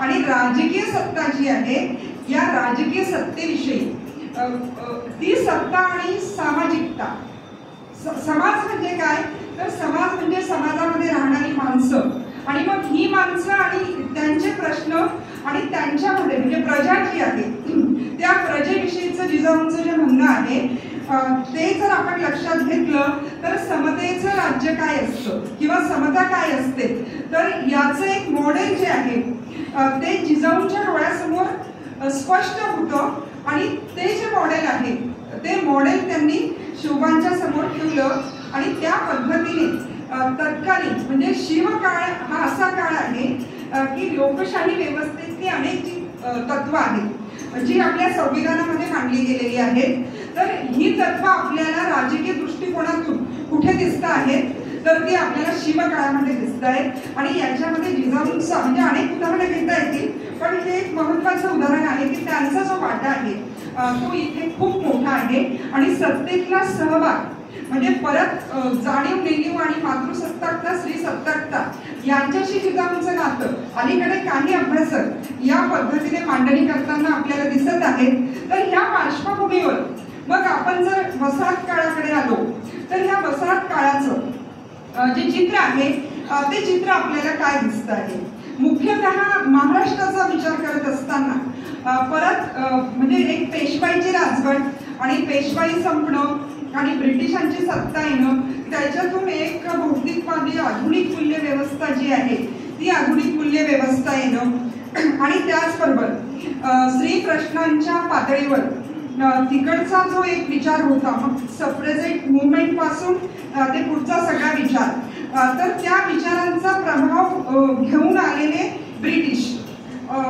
पुष्पा भावे यांचं एक व्याख्यान होतं आणि त्या व्याख्यानामध्ये पुष्पाबाई असं म्हटल्या की तत्कालीन जे सुधारक आहेत, आता या सुधारकांनी खूप उदाहरणं देता येतील आपल्याला, म्हणजे अगदी गोपाळ जोशींपासून न्यायमूर्ती नारायणपर्यंत या अनेक लोकांनी स्त्रियांना घरात शिकवलं. आता घरात शिकवत असताना पुष्पाबाई असं म्हणतात की यांच्या पुढे कुठलं मॉडेल होतं, म्हणजे कुठला नमुना होता असा की यांना असं वाटलं की आपल्या बायकांना शिकवलं पाहिजे. तर बाईंचं म्हणणं असं होतं की मॉडेल म्हणून ती ब्रिटिश स्त्री होती, की ती स्त्री शिकलेली आहे, ती आपले कुटुंब चांगल्या पद्धतीने सांभाळते आहे, ती आपले मुलं व्यवस्थित सांभाळते आहे. आणि म्हणून या लोकांना असं वाटलं की जे प्रागतिक विचारांचा स्वीकार करण्याचा प्रयत्न करत होते त्यांना असं वाटलं की अरे आपल्या कुटुंबातली स्त्री सुद्धा अशी असली पाहिजे की तिने आपलं कुटुंब अधिक चांगल्या पद्धतीने सांभाळावं, तिने आपली मुलं व्यवस्थित सांभाळावी. आणि याच्यातून स्त्री शिक्षणाची सुरुवात झाली. आता ही स्त्री शिक्षणाची सुरुवात जी आहे ती होत असताना परत अडचणी अशा होत्या की कुठेतरी व्यवस्थेने हे फक्त रुजवून ठेवलेलं होतं की स्त्रियांना शिक्षण द्यायचं नसतं, आणि स्त्रियांना जर शिक्षण दिलं तर मग नवरा मरतो, त्याच्या ताटात आळ्या पडतात. इथून ते असंख्य काय काय मुद्दे जे आहेत ते डोक्यात होते. आणि त्याच्यातून आता त्यांचाही तो झगडा खूप मोठा असावा की घरामध्ये ते स्त्रियांना शिकवत आहेत आणि घरातला जो सगळा ज्येष्ठ वर्ग आहे तो नाराज आहे, त्याला ते मान्य नाही, आणि अशा परिस्थितीमध्ये कुटुंबातल्या स्त्रीला शिकवायचं आहे. तर बऱ्याच विरोधांना तेवढ्या एका गोष्टीसाठी सुद्धा त्या काळामध्ये त्यांना सामोरं जावं लागलं असेल, पण त्यांनी स्त्रिया शिकवल्या. आता हे शिकवत असताना काय म्हणजे नमुनादर्श मी सांगितलंच की तो असा होता. तर याच्यामध्ये मात्र एक मुद्दा त्यांचा स्पष्ट होता की स्त्रियांनी काहीतरी खूप मोठी क्रांती करावी, त्यांनी मशाली हातात घ्याव्या अशी काही कुणाची अपेक्षा नव्हती. म्हणजे एक महात्मा ज्योतिराव फुले जर सोडून दिले तर बाकीच्या कुठल्याही सुधारकाला, आणि आगरकर आणि महात्मा फुले ही मंडळी जर सोडली तर समग्र समानता किंवा स्त्री पुरुष समान आहेत, किंवा जे महात्मा फुले म्हणतायत की नुसते समान नाहीत तर स्त्री ही अधिक श्रेष्ठ आहे. ती का श्रेष्ठ आहे? कारण ती जन्म देणारी आहे, आणि जन्म देणारी असल्यामुळे ती श्रेष्ठ आहे हे त्यांनी निर्विवादपणे मांडलं. पण आता हे सुधारक जे घरामध्ये स्त्रियांना शिकवत होते तर शिकवत असताना त्यांचाही संघर्ष होताच, पण त्या संघर्षातून त्यांना फक्त ज्या स्त्रिया घडवायच्या होत्या त्या कुटुंबाला पूरक अशा स्त्रिया घडवायच्या होत्या. आता स्त्रियांनी कुटुंबाला पूरक असू नये का? तर असलंच पाहिजे, कारण शेवटी कुटुंब काय आहे की आपण वारंवार ज्या समाज व्यवस्थेची चर्चा करतो त्या समाज व्यवस्थेचं म्हणजे एंगल्स ज्या पद्धतीने म्हणतो आहे की त्या समाज व्यवस्थेचं छोटं एकक जर काय असेल तर ते कुटुंब आहे. पण ज्याला मग आपण पुरुष सत्ता असं म्हणतो, तर ही सत्ता काय फक्त समाजातच आहे का? तर परत ज्याला पॅट्रियार्की म्हटलं गेलं, म्हणजे पुरुष सत्ता ही समाजात आहे पण पितृसत्ता ही कुटुंबात आहे. आता कुटुंबातली जी पितृसत्ता आहे या पितृसत्तेमध्ये काय आहे तर इथे पुरुष जो आहे तो त्या कुटुंबाचा प्रमुख आहे आणि स्त्रिया ह्या दुय्यम आहेत. आता याच अर्थाने आपण परत जी सरंजामशाही व्यवस्था आहे त्या व्यवस्थेचं जर आपण विश्लेषण केलं तर तिथे आपल्याला चित्र काय दिसतं आहे की तिथे म्हणजे मालमत्ता आहे, आणि मालमत्तेचा जो मालक आहे अर्थात पुरुष आहे, कारण ते सूत्र त्याच्या हातामध्ये आहे. आणि मग इथे नोकर चाकर जे आहेत ते अर्थात त्याचे गुलाम आहेत, आणि स्त्रिया सुद्धा कोण आहेत तर स्त्रिया सुद्धा गुलामच आहेत. आता हे जे स्थान आहे या स्थानाला आव्हान देणं हे प्रबोधन काळामध्ये ही इतकी सोपी प्रक्रिया नव्हती. म्हणजे अगदी कुटुंबामध्ये स्त्री शिकवणं हेही सोपं नव्हतं, पण ह्या संपूर्ण व्यवस्थेला आव्हान देणं हे काम सोपं नव्हतं. आणि परत समानतेचे मुद्दे मांडलं. आता फक्त स्त्री पुरुष समानता झाली म्हणून भारतात समानता आली असं म्हणण्याचं काहीच कारण नाहीये, कारण ते अर्धवट सत्य आहे. आता समानतेची जी आजपर्यंत चर्चा आपल्याकडे झाली ती अर्थातच जातीच्या अनुषंगाने ती मोठ्या प्रमाणात झालेली आहे की जातीचा प्रश्न, धर्माचा प्रश्न आणि लिंगाचा प्रश्न, तर हे सगळे जे प्रश्न आहेत तर याचा अंत होणं तेव्हा समानता जी आहे ती समानता प्रस्थापित होऊ शकते. आता प्रबोधन काळामध्ये याची मांडणी जी आहे ती अर्थातच महात्मा ज्योतिराव फुले यांनी केली आणि ती करत असताना त्यांनी सगळ्यात महत्त्व जे दिलेलं आहे ते अर्थातच शिक्षणाला दिलेलं आहे. आता शिक्षणाला महत्त्व देत असताना त्यांनी शिक्षण हे म्हणजे त्या काळात परत अजून एक विचार आला होता की जसं स्त्रिया शिकवल्या गेल्या, सती प्रथा एक राजाराम मोहन राय यांनी प्रयत्न करून 1829च्या आसपास सती प्रथा जी आहे ती बंद झालेली होती आणि मग विधवा विवाहाचा जो प्रश्न आहे त्या प्रश्नाची बरीच जी चर्चा आहे ती चर्चा आपल्याकडे व्हायला लागली होती. अगदी न्यायमूर्ती रानडेंचं परत जे उदाहरण म्हणजे आज आपल्यापुढे म्हणजे आपल्या ज्या सगळ्या माता भगिनी आहेत त्यांच्यापुढे इतिहास पोहोचतो ते पोहोचवण्याचं सगळ्यात महत्त्वाचं म्हणजे आबा आणि त्यांचे सगळे जे सहकारी आहेत हे माध्यम खूप महत्त्वाचं आहे की इथे आपण काही विचार मांडतो, आपण चिकित्सा करतो आणि त्याच्यातून काही चांगल्या मुद्द्यांचं आदान प्रदान होतं. पण आता इतिहास पोहोचवण्याचं सगळ्यात महत्त्वाचं माध्यम जर कोणतं असेल तर त्या म्हणजे टीव्हीवर सादर होणाऱ्या मालिका आहेत. ह्या मालिकांमधून आज आपल्यापुढे इतिहास आहे म्हणजे अगदी उंच माझा धोका नावाची जी एक मालिका होती त्याच्यातून पंडिता रमाबाई नव्हे आपल्या रमाबाई ज्या आहेत रमाबाई रानडे, तर ह्या रमाबाई रानडेंचा जो इतिहास आहे तो आपल्यापर्यंत आला, ते यायला काहीच हरकत नाही. पण आता विधवा विवाहाचा प्रश्न की न्यायमूर्ती रानडे म्हणजे डॉक्टर बाबासाहेब आंबेडकर त्यांच्याविषयी असं म्हणतात की ह्या काळातला सगळ्यात विद्वान माणूस जर कोण असेल तर ते म्हणजे न्यायमूर्ती रानडे आहेत. हे डॉक्टर बाबासाहेब आंबेडकरांनी लिहून ठेवलेलं आहे. आता हे न्यायमूर्ती रानडे म्हणजे त्यांनी खूप वेगवेगळ्या पातळ्यांवर काम केलं. आता आपण ज्याची चिकित्सा केली त्याच्याविषयी त्यांनी एक महत्त्वाचा मुद्दा मांडला.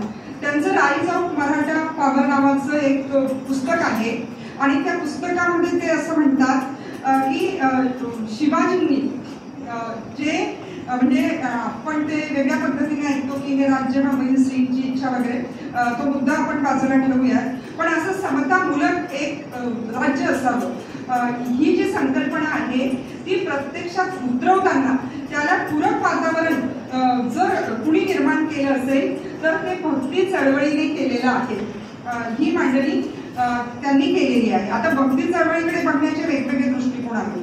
म्हणजे अगदी राजवाडी त्याची मांडणी वेगळ्या पद्धतीने करतात. अगदी महात्मा फुले सुद्धा भक्ती चळवळीतले दोनच संत मान्य करतात. एकीकडे ते तुकाराम मान्य करतात आणि दुसरीकडे ते कबीर मान्य करतात. बाकी संत त्यांना मान्य नाहीत आणि त्याची मांडणी जी आहे ती मांडणी त्यांनी त्यांच्या विवेचनामध्ये स्पष्टपणे केलेली आहे.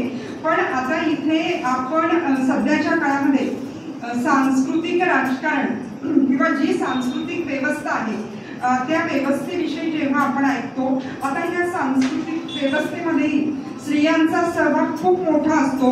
कारण सगळी सांस्कृतिकता मग ती चुकीची असो की बरोबर असो ती टिकून ठेवण्याचं सगळ्यात महत्त्वाचं काम जर कोण करत असेल तर ते स्त्रिया करतात.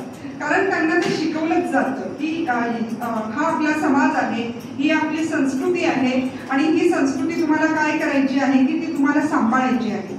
म्हणजे आपत्य सांभाळायचेच आहेत पण ही जी संस्कृती निर्माण झालेली आहे ही पण तुम्हाला सांभाळायची आहे. आता हा जो सांस्कृतिक झगडा आहे तो सांस्कृतिक झगडा किंवा सांस्कृतिक प्रभुत्ववादाच्या ज्या वेगवेगळ्या संकल्पना आहेत त्यांची जर परत आपण चिकित्सा केली तर त्या चिकित्सेमध्ये हे आपल्याला दिसतं की स्त्रिया ज्या आहेत त्या परत त्या व्यवस्थेमध्ये वेगळ्या पद्धतीने भरडल्या गेलेल्या आहेत किंवा त्यांचं जे शोषण आहे ते वेगळ्या पद्धतीने झालेलं आहे. आता ह्या सगळ्या पार्श्वभूमीवर प्रबोधन काळातल्या म्हणजे भारतीय प्रबोधन काळातल्या ज्या स्त्रिया होत्या त्यांच्याविषयीचं विवेचन मी आता माझ्या पुढच्या भाषणामध्ये करते. आता त्याच्यातल्या पहिल्या ज्या आहेत त्या अर्थातच सावित्रीबाई फुले आहेत. म्हणजे सावित्रीबाई फुले ज्या आहेत त्यांचाही विचार म्हणजे जे जिजाऊंच्या बाबतीत झालं तेच इथे सावित्रीबाई फुलेंच्या बाबतीत झालेलं आहे की सावित्रीबाई फुलेंचा विचार हा जो केला गेला तो ज्योतिबांच्या अनुषंगाने केला गेला. आता हे शक्य पण होतं किंवा ते आवश्यक पण आहे की आधुनिक काळामध्ये हे असं एक आदर्श काय म्हणूया त्याला दाम्पत्य आहे, किंवा आपण ज्या कुटुंब व्यवस्थेचा विचार करतो तर ती कुटुंब व्यवस्था कशी असावी याचं एक अत्यंत चांगलं उदाहरण किंवा याचा एक अत्यंत चांगला असा नमुनादर्श तो कोणता असेल तर तो महात्मा फुले आणि सावित्रीबाई फुले आहे की म्हणजे पती पत्नीचं नातं कसं असावं किंवा आदर्श कुटुंब कसं असावं. म्हणजे अगदी आमच्या आता चळवळीतल्या सगळ्या ज्या भगिनी आहेत किंवा माझ्यापेक्षा माझ्या ज्येष्ठ मैत्रिणी आहेत त्यांनी सुद्धा एक घोषणा दिली आणि त्यांचं असं म्हणणं होतं की सावित्री घरोघरी ज्योतिबाचा शोध जाणे. म्हणजे सावित्री आहेतच घरोघरी आणि ज्योतिबाचा शोध चाललेला आहे. आता हा शोध पूर्णत्वाला आपल्याला जर न्यायचा असेल तर सावित्रीबाई ज्योतिबांच्या अनुषंगाने समजून घेणं वाईटच नाही, ते त्या पद्धतीने आपल्याला समजून घ्यावं लागतं. पण मुद्दा असा आहे की एखादी स्त्री त्या काळामध्ये ज्या पद्धतीचं काम करते आहे, म्हणजे शिक्षणाविषयी तुम्हाला सगळ्यांना माहिती आहे की त्यांनी शिक्षणासाठी काय काय केलं, हा तर एक महत्त्वाचा मुद्दा आहेच. पण शिक्षणाच्या पलीकडे म्हणजे समानतेची कोणती व्याख्या सावित्रीबाई फुले स्वीकारतात आणि स्त्री प्रश्नांच्या बाबतीमध्ये ज्याची उत्तरं आजही एवढा अभ्यास करून मांडणी करून सुद्धा आपल्याला नीटपणे देता येत नाहीत, इतकी सामाजिक गुंतागुंत जी आहे ती आजच्या आपल्या समाजामध्ये झालेली आहे. त्याचं उत्तर शोधत असताना म्हणजे शिक्षणाचा विचार की जी थेरी मांडली गेली की वरच्यांना शिक्षण द्या खाली आपोआप जाईल, ती ज्योतिबांनी नाकारली. ते असं म्हटले की ही व्यवस्था अशी आहे इथे वरून चिरकून खाली काहीच जात नाही, त्याच्यामुळे शिक्षण जे सुरू करायचं आहे ते खालून करायचं आहे. आणि म्हणून मग दलित मुलींसाठी शाळा सुरू करणं हे काम जे आहे ते त्यांनी केलं. आता ही शाळा त्या शाळेतला अभ्यासक्रम याची खूप मोठी चर्चा करता येऊ शकेल आपल्याला, पण मुख्यतः याच्यामध्ये खूप मोठा सहभाग जो आहे तो अर्थातच सावित्रीबाई फुलेंचा आहे. आणि इथे जशा दलित मुली शिकत होत्या त्याच पद्धतीने इथे ब्राह्मण मुली सुद्धा शिकत होत्या. आता दुसरं एक उदाहरण जर आपण घेतलं जे आपण नेहमीच ऐकतो की केश बपणाविषयीचा जो एक मुद्दा त्यांनी चर्चेला घेतला आणि त्यांनी न्हाव्यांचा संप घडवून आणला. आता केश बपणे जे आहे ते ताराबाई शिंदे लिहित आहेत. ताराबाई शिंदे स्त्री पुरुष तुलना नावाचा जो ग्रंथ आहे तो ग्रंथ त्या काळात लिहितात आणि अर्थातच ताराबाईंची जी पार्श्वभूमी होती ती सत्यशोधक पार्श्वभूमी होती आणि इतक्या स्पष्टपणे इतक्या परखडपणे त्या काळामध्ये ताराबाई हे सगळं लिहितात. ते लिहित असताना त्यांना जे सामाजिक भान होतं म्हणजे वर्णव्यवस्था आणि जाती व्यवस्थेच्या आधारे कोणकोणते घटक जे आहेत ते घटक आणि त्यांच्यामध्ये जे हे आंतरविरोध होते त्या आंतरविरोधांचं स्वरूप ताराबाई मांडतात आणि त्याच्यामध्ये त्या मांडतात की विधवा विवाहाचा प्रश्न किंवा पुनर्विवाह हे कोणत्या जातीमध्ये होतात आणि कोणत्या जातीमध्ये होत नाही आणि होतात तर का होतात आणि होत नाहीत तर का होत नाही. खरं म्हणजे त्या चांगल्या समीक्षक सुद्धा होत्या की त्या काळातल्या साहित्याची जी समीक्षा आहे ती समीक्षा त्यांनी केली. आता इथे सावित्रीबाई फुले शिक्षणाचा मुद्दा तर मांडतातच, पण केश बपण आणि त्याच्याविषयी जी चर्चा झाली किंवा जी जो न्हाव्यांचा संप घडून आणला. आता इथे केश बपण हे फक्त ब्राह्मण स्त्रियांचं होत होतं, इतर स्त्रियांचं केश बपण झाल्याचं उदाहरण माझ्या तरी अजून वाचनात आलेलं नाही.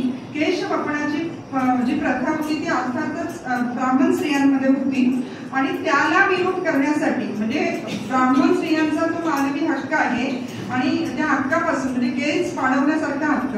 आता त्याची कारण भरपूर आहेत की का केश बपण केलं जात होतं आणि काय काय होत होतं किंवा अगदी यमुना पर्यटन सारखी जी कादंबरी आहे आता ती नावाला कादंबरी आहे पण तत्कालीन स्त्रियांची जी परिस्थिती आहे ती परिस्थिती कशी आणि काय होती याची मांडणी त्या कादंबरीमध्ये पण बाबा प्रगमनजी जे आहे ते करताना आपल्याला दिसत आहे.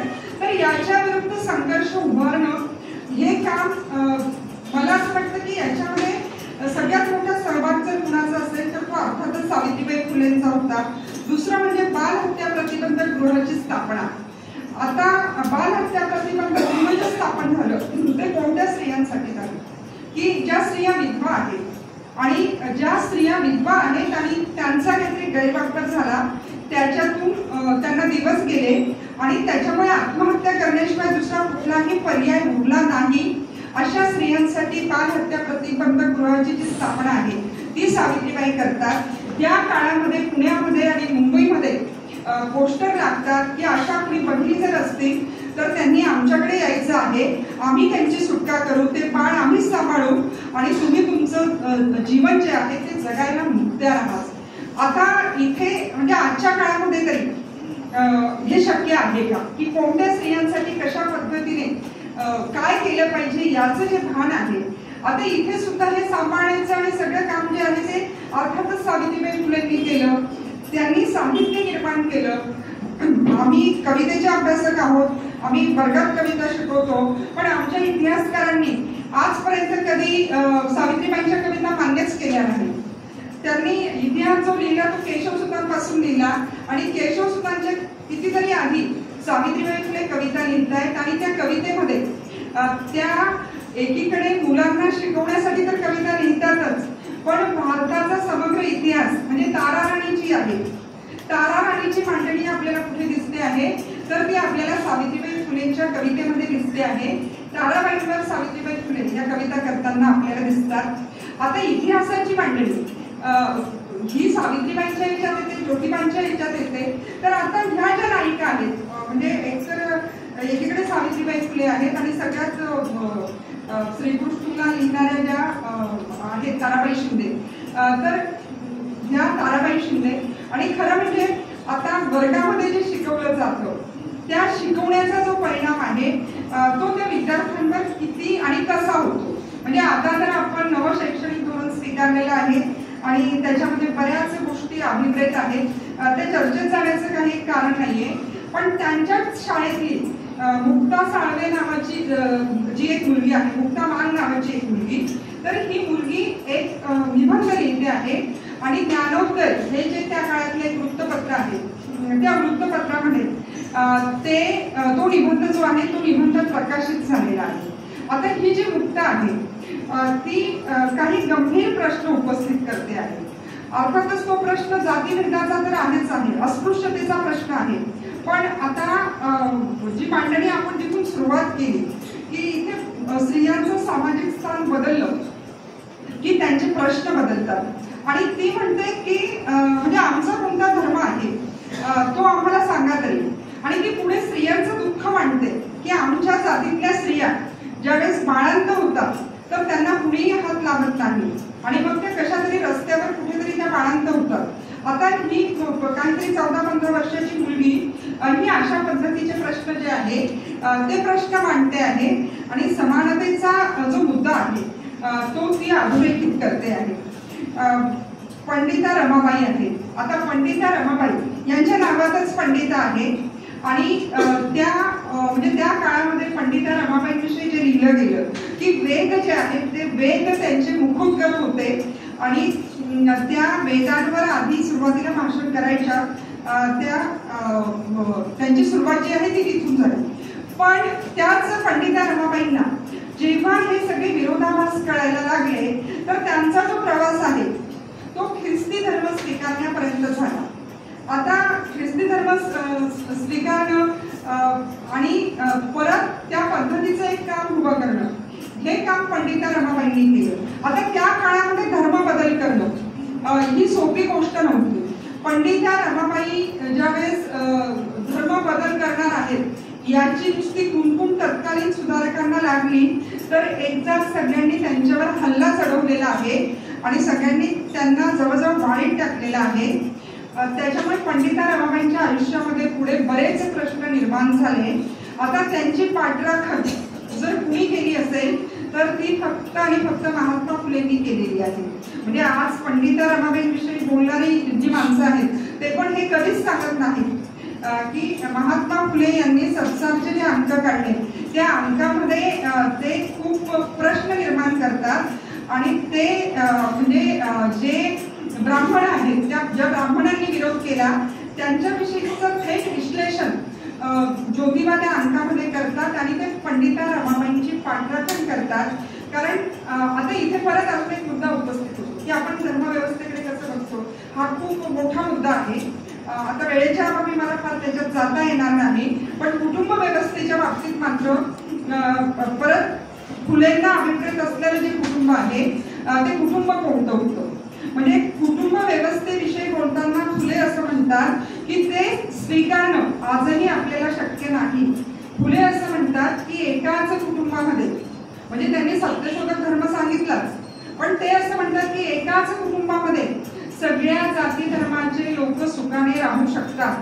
म्हणजे जर कुणाला पुराण वाचायचं असेल तर ती व्यक्ती पुराण वाचू शकते, कुणाला गीता वाचायची असेल तर ती व्यक्ती गीता वाचू शकते, कुणाला ख्रिस्ती धर्म स्वीकारायचा असेल तर तो धर्म स्वीकारण्याचं जे स्वातंत्र्य आहे ते स्वातंत्र्य त्या व्यक्तीला आहे.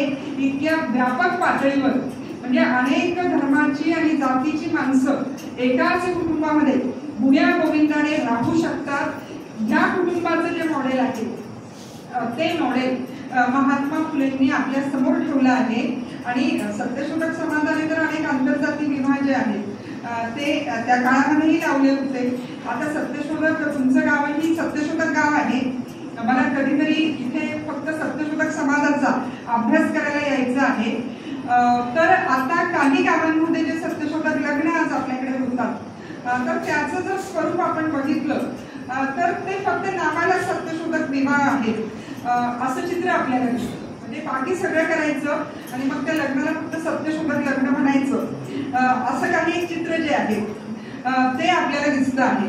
तर सत्यशोधक विवाह पद्धतीमध्ये म्हणजे परत आपण कारण स्त्रिया, कुटुंब आणि विवाह पद्धती हे मुद्दे एकमेकांशी खूप संबंधित आहेत की वेगवेगळ्या ज्या विवाह पद्धती आपल्याकडे आल्या त्या विवाह पद्धतींचं जर आपण विश्लेषण केलं म्हणजे आजही आपली असंख्य लग्न ही वैदिक पद्धतीनेच लागतात. मग त्याच्यात 7 फेरे येतात, मग त्याच्यात कन्यादान येतं, म्हणजे कन्या ती देऊन टाकायची वस्तू आहे, ती आतापर्यंत मी सांभाळली, आता ती तुमच्या ओटीत मी घालतो आहे, तुम्हाला दान करतो आहे, याच्या पुढे ती तुम्हाला सांभाळायची आहे. आणि परत मुलीला हे सांगितलंच जातं, अनेक कुटुंबांमध्ये ते आजही होतं की लग्नाच्या आधी तुझं कुटुंब हे वडिलांचं जे घर आहे ते तुझं घर आहे आणि लग्न झाल्यानंतर मात्र वडिलांचं घर संपलेलं आहे, आता तुझं जे घर आहे ते म्हणजे नवऱ्याचं घर आहे. म्हणजे आपल्या खानदेशात तर एक म्हण आहे की मुलगी नांदी बरी की मरती बरी. म्हणजे एकदाचं लग्न करून दिलं म्हणजे तुला तिथं नांदलंच पाहिजे, नाहीतर मग तुझी आरती जी आहे ती आरतीच त्या घरातून बाहेर निघाली पाहिजे. या पद्धतीची शिकवण जी आहे ती आजही आपल्याकडे दिली जाते.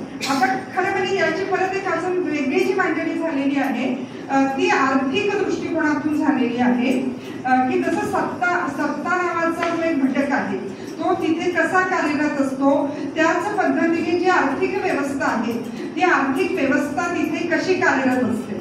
म्हणजे अगदी आगरकरांनी त्यांच्या निबंधामध्ये ही सगळी मांडणी केली की स्त्रियांना सती जाण्याचं जे कारण आहे ते कारण काय होतं, किंवा डॉक्टर बाबासाहेब आंबेडकर शूद्रपूर्वी कोण होते या ग्रंथामध्ये ही मांडणी करताना आपल्याला दिसतात की नवरा आहे तोपर्यंत बाईने जगायचं आहे, नवरा मेला तर तिचं जगणं संपलं का की नवरा हा संपत्तीचा वारसदार आहे. म्हणजे परत पुत्र आणि पुत्र हा संपत्तीचा वारसदार असतो आणि स्त्रीकडे संपत्ती नाही. पण जर नवरा तिच्या आधी गेला तर मग परत तिथे प्रश्न निर्माण होतो की मग आता तिचं काय करायचं आणि संपत्तीवरचा जो हक्क आहे तो संपून टाकायचा आहे. हे कदाचित आपल्याला आपण त्याच्याकडे कसं बघतो पण हे ह्या लोकांनी लिहून ठेवलेलं आहे की स्त्री म्हणजे सती गेली तर कटकटच संपली. म्हणजे संपत्तीतला जो सहभाग आहे आत्ताही, म्हणजे मी तुम्हाला अलीकडचं उदाहरण देते की आता आपल्या मराठवाड्यामध्ये जो एक प्रश्न आहे तो म्हणजे शेतकरी आत्महत्येचा प्रश्न. म्हणजे विदर्भ आणि मराठवाडा हा जो भाग आहे इथे अनेक शेतकऱ्यांनी आत्महत्या केल्या. आता आत्महत्या केल्यानंतर त्या ज्या स्त्रिया आहेत त्या स्त्रियांचं काय झालं याच्यावर आपल्या व्यवस्थेने किती विचार केला की नवरा गेलेला आहे आणि ती स्त्री मागे आहे, तिची मुलं आहेत, तर त्या मुलांचं आणि त्या स्त्रियांचं नेमकं काय झालं तर याचा काही विचार करावा. हे आपल्या सरकारलाही फार गांभीर्याने त्यांनी तो मुद्दा लक्षात घेतला नाही किंवा काही सामाजिक संस्थांनी मात्र NGO ज्या आहेत वेगवेगळ्या त्यांनी काही पातळीवर हे काम करण्याचा प्रयत्न केला तर त्याच्यामध्ये सुद्धा हा मुद्दा त्यांच्या लक्षात आला की इथे सुद्धा मुद्दा जो आहे तो संपत्तीचा मुद्दा आहे. आता नवरा तर आत्महत्या करून मेलेला आहे, पण आता जे काही थोडंफार काय असेल शेती बिती आणि हे ते आता त्याच्यामध्ये त्या बाईला परत झगडावं लागतं आहे ते सगळं मिळवण्यासाठी. म्हणजे आपल्याला घटनेने हिंदू कोड बिलामध्ये आपल्याला वारसा हक्क पण मिळाला, आपल्याला संपत्तीचा अधिकार मिळाला, पण नुसता कायदा कागदावर राहून चालत नाही, तर प्रत्यक्ष ह्या कायद्याचं उपयोजन करणारा जो समाज आहे तो त्या कायद्याकडे कशा पद्धतीने बघतो आहे. तर ह्याही पद्धतीने याची जी चर्चा आहे ती चर्चा आपल्याला करता येऊ शकते. तर आता प्रबोधन काळामध्ये तर याच्याविषयी काही काम आहे ते काम मोठ्या प्रमाणामध्ये झालं, पण तरी त्याच्यामध्ये काही उतरंडी आपल्याला दिसत आहेत. त्या उतरंडी अशा आहेत की ज्योतिबा एकीकडे ते ब्राह्मण स्त्रियांविषयी त्यांनी बरंच काम केलेलं आहे, पण दुसरीकडे ते हे मांडायला विसरत नाहीत की जी शेतीत जाणारी बाई आहे म्हणजे कुळंबीन जी आहे, तर ही जी कुळंबीन आहे ही कुळंबीन आणि हिचे श्रम आणि ब्राह्मण कुटुंबातली स्त्री तिचे श्रम याच्यामध्ये काय तफावत आहे. म्हणजे ती सुद्धा गुलामच आहे, तीही शोषित आहे, तिचेही प्रश्न आहेत, पण तरीही एखाद्या कुटुंबाचं जे सामाजिक स्थान असतं त्या सामाजिक स्थानानुसार काही फायदे जे आहेत ते त्या स्त्रियांना कशा पद्धतीने होतात हे मांडत असताना कुळंबिनीविषयी ते असं म्हणतात की कुळंबिनीचं शोषण कसं आहे की ती सकाळी उठल्यावर ती घरातलं काम करते, घरातलं काम संपल्यानंतर ती जे काय गोठ्यातलं शेणबिन असतं ते सगळं ती आवरते, त्याच्यानंतर ती शेतात जाते, ती शेतामध्ये श्रम करते, ती घरही सांभाळते, मुलंही सांभाळते आणि हे जे दुहेरी तिहेरी तिचं शोषण आहे, हे जे श्रम आहे ते त्या त्या टप्प्यावर तिला करावं लागतं आहे. आणि आता म्हणजे मार्क्सवादाविषयी खूप मांडणी आपल्याकडे झाली. अगदी एंगल्सचं मी तुम्हाला उदाहरण दिलं की त्यांनी कुटुंब संस्थेचा जाहीरनामा मांडला आणि स्त्रियांचं श्रम जे आहे ते कसं बेदखल केलं जातं याची जी चर्चा आहे ती चर्चा त्यांनी केली. पण आता इथली भारतातली जी व्यवस्था आहे त्या व्यवस्थेमध्ये ही स्त्री शोषणाची जी पातळी आहे ती पातळी नेमकी कशी आणि काय आहे याची पुरेशी चिकित्सा मात्र आपल्याकडे झाली नाही. म्हणजे आता शेतकरी म्हटल्यानंतर आपल्या डोळ्यासमोर आत्ता स्त्रिया यायला लागल्या. म्हणजे आत्ता आपल्या लक्षात येतं आणि की अरे स्त्री पण शेतकरी आहे बरं का. आणि जर हे तपासलं, मी स्वतः शेतकऱ्याची मुलगी आहे, म्हणजे मी हे सगळं बघितलेलं आहे की आमच्या गावामध्ये पुरुषांपेक्षा स्त्रियांना अधिक श्रम करत होत्या, त्या घरीही करत होत्या आणि शेतामध्येही करत होत्या. तर आता परत मुद्दा असा आहे म्हणजे आता थोडी परिस्थिती बदललेली आहे आणि काही सरकारी योजना किंवा अनेक कारणांनी का होईना मग खातेवाटप होणं, मग बाईच्या नावावर काही थोडीफार जमीन होणं वगैरे असं काही आपल्याकडे आता झालेलं आहे. पण तरीही शेतकरी स्त्री म्हणजे आता परत काही अभ्यासक स्त्री आहेत की त्यांना शेती माहिती नसते, त्यांना शेतकऱ्यांचे प्रश्न माहिती नसतात, पण त्या स्त्रिया शेतकरी स्त्रीची संकल्पना मांडतात तेव्हा मला हसू येतं की अरे ही जी शेती करणारी स्त्री आहे ही स्त्री तर अनंत काळापासून आमच्या सगळ्या व्यवस्थेमध्ये आहे, पण त्याची मांडणी ही कोणती आणि कशा पातळीवर झाली तर आपल्याला काळाच्या प्रत्येक पटलावर प्रत्येक टप्प्यावर हे जे चित्र आहे ते चित्र आपल्याला दिसतं आहे की इथल्या स्त्रियांचं जे नातं आहे ते नातं इथल्या मातृसत्ताक व्यवस्थेशी आहे, स्त्रीसत्ताक व्यवस्थेशी आहे. आणि तिथे म्हणजे समानतेची जी विभागणी आहे म्हणजे कॉम्रेड शरद पाटील जे म्हणतात कदाचित सत्ता असल्यामुळे तेवढी समानता नसेल, पण पुरुष सत्ताकतेमध्ये जे विभाजन झालं किंवा त्याच्यामध्ये जी विषमता आली तेवढी विषमता मात्र स्त्री सत्ताकतेमध्ये नव्हती, हेही खरं आहे. आणि भारतातल्या ज्या स्त्रिया आहेत त्यांच्या नेहमीमध्ये या सगळ्या गोष्टी असल्यामुळे आपल्याला काळाच्या प्रत्येक पटलावर ह्या सगळ्या स्त्रिया अशा पद्धतीने काम करताना दिसतात आणि त्या अगदी प्रबोधन काळात सुद्धा दिसतात. पण प्रबोधन काळामध्ये एक मात्र झालं की सत्यशोधक चळवळीचं जे काम आहे ते ज्या पद्धतीने सुरू झालं म्हणजे अगदी आपण 1910 ते 25 पर्यंतचा पण एक टप्पा जरी तपासून बघितला तर त्या टप्प्यामध्ये आपल्याला दिसतं की सत्यशोधक समाज जो आहे तो वेगवेगळ्या पद्धतीने काम करताना आपल्याला दिसतो आहे. म्हणजे अगदी नगरजवळ तरवडी नावाचं एक गाव आहे, ते मुकुंदराव पाटलांचं गाव आहे. आता मुकुंदराव पाटील जे आहेत ते कृष्णराव भालेकर यांचे चिरंजीव, पण ते तरवडीला कृष्णराव भालेकरांच्या बहिणीकडे दत्तक दिले गेले आणि त्यांनी तिथून दीनमित्र नावाचं जे नियतकालिक आहे ते जवळजवळ 57 वर्ष चालवलेलं आहे. प्रबोधनकार ठाकरे असं म्हणजे प्रबोधनकारांनी लिहून ठेवलेलं आहे. त्यांनी एक मुद्दा मांडला की खरा शेवटचा सत्यशोधक जर कोण असेल तर ते म्हणजे मुकुंदराव पाटील होते. आता या मुकुंदराव पाटलांनी जी दीनमित्रामध्ये मांडणी केलेली आहे, म्हणजे आज जर आपल्याला भारतातल्या बहुजन समाजाचा इतिहास लिहायचा असेल तर मला असं वाटतं की दीनमित्र बाजूला ठेवून आपल्याला तो इतिहासच लिहिता येणार नाही. म्हणजे लोकशाही व्यवस्था अस्तित्वात आल्यानंतर जे काही घडत गेलं आणि मुख्यतः पंडित नेहरूंचं मंत्रिमंडळ आलं आणि मग म्हणजे गांधी विचार कशा पद्धतीने आला आणि मग सत्तेमध्ये काय काय झालं याचं समग्र विश्लेषण मुकुंदराव पाटील तरवडी सारख्या एका लहानशा खेड्यातून करताना आपल्याला दिसत आहे. आता हे सगळं मी काही कारणास्तव वाचलं, फक्त तिथे एक मुद्दा मला असा वाटला, म्हणजे सध्या माझं त्याच्यावर काम सुरू आहे, पण तरीही मला असं वाटलं की कुठेतरी महात्मा फुले आणि सावित्रीबाई फुले हे ज्या समग्र समानतेची मांडणी करत होते किंवा स्त्रियांचे प्रश्न ज्या पद्धतीने त्यांनी अग्रभागी आणलेले होते, दलितांचे प्रश्न त्यांनी अग्रभागी आणले, तर पुढच्या सत्यशोधक चळवळीमध्ये हे प्रश्न मात्र त्या पद्धतीने हाताळले गेले नाहीत आणि याच्यातून प्रबोधन काळामध्ये ज्या बहुजन स्त्रिया आहेत त्या बाजूला फेकल्या गेल्या की जे काम केलेलं होतं ते काम त्या पद्धतीने त्या स्त्रियांपर्यंत पोहोचू शकलं नाही. याची असंख्य वेगवेगळी कारणं आहेत. पण त्याच्यानंतर म्हणजे परत आपण थोडा गांधी चळवळीचा जर म्हटलं एक टप्पा तपासला तर आता गांधींनी परत जी मांडणी केली, आता ही मांडणी करत असताना गांधी काय करतात, गांधी हे स्त्रियांच्या स्वातंत्र्याचा पुरस्कार करतात, पण तो करत असताना त्यांची जी मांडणी आहे ती परत कुटुंबाच्या चौकटीमध्ये जखडलेली आहे.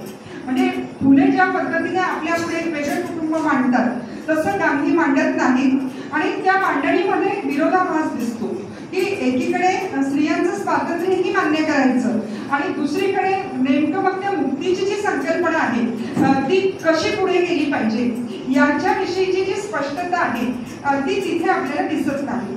पण त्याच्यामुळे एक झालं की गांधी चळवळीशी खूप स्त्रिया जोडल्या गेल्या.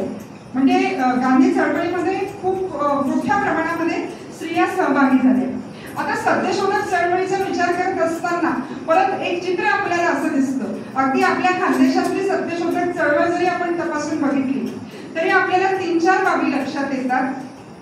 त्याच्यामध्ये स्त्रियांचे प्रश्न तर बाजूला पडले, पण मुख्यतः नंतर ज्या वेगवेगळ्या चळवळी निर्माण झाल्या त्याच्याकडे सत्यशोधक आकर्षित झालेले आहेत. म्हणजे बरेच सत्यशोधक हे गांधी चळवळीकडे आकर्षित झाले, बरेच सत्यशोधक हे कम्युनिस्ट चळवळीकडे आकर्षित झाले. म्हणजे अगदी आपण ह्या तुमच्या टप्प्यात जरी बघितलं तरी सत्यशोधक चळवळीनंतर इथे पसरलेली जी चळवळ आहे ती अर्थातच मार्क्सवादी चळवळ आहे. त्याच्यानंतर एका म्हणजे अनेक सत्यशोधक म्हणजे जयदेव जवळकर आणि मग त्यांचं झालेलं काँग्रेसीकरण आणि मग पुढची सत्तेची जी गणितं आहेत ती सगळी गणितं याच्यातून ज्या मूलभूत प्रश्नांपासून सुरुवात झालेली होती ती सुरुवात जरा बाजूला पडली आणि ज्या पद्धतीने इथली बहुजन स्त्री ही पुढे गेली पाहिजे होती सत्यशोधक चळवळीच्या अनुषंगाने ती तशी गेली नाही असं आपल्याला म्हणावं लागतं. दुसरीकडे एक चित्र आपल्याला दिसतं आहे की मग नंतर ह्या जनतळातून ज्या वेगवेगळ्या चळवळी निर्माण झाल्या त्या काळामध्ये तर तिथे सुद्धा स्त्रियांचा सहभाग मोठा होता. आता आम्ही नुकतंच पुण्यामध्ये गेल आंबेड यांच्या एका पुस्तकाचं प्रकाशन केलं आणि त्या पुस्तकामध्ये त्यांनी वेगवेगळ्या नियतकालिकांमध्ये स्त्रियांविषयी जी मांडणी केलेली आहे त्याच्या संदर्भातले सगळे निबंध होते आणि त्या निबंधांमध्ये मांडणी करत असताना त्यांनी मार्क्सवादी जी चळवळ आहे त्या चळवळीमधला स्त्री सहभाग जो आहे तो किती मोठा होता.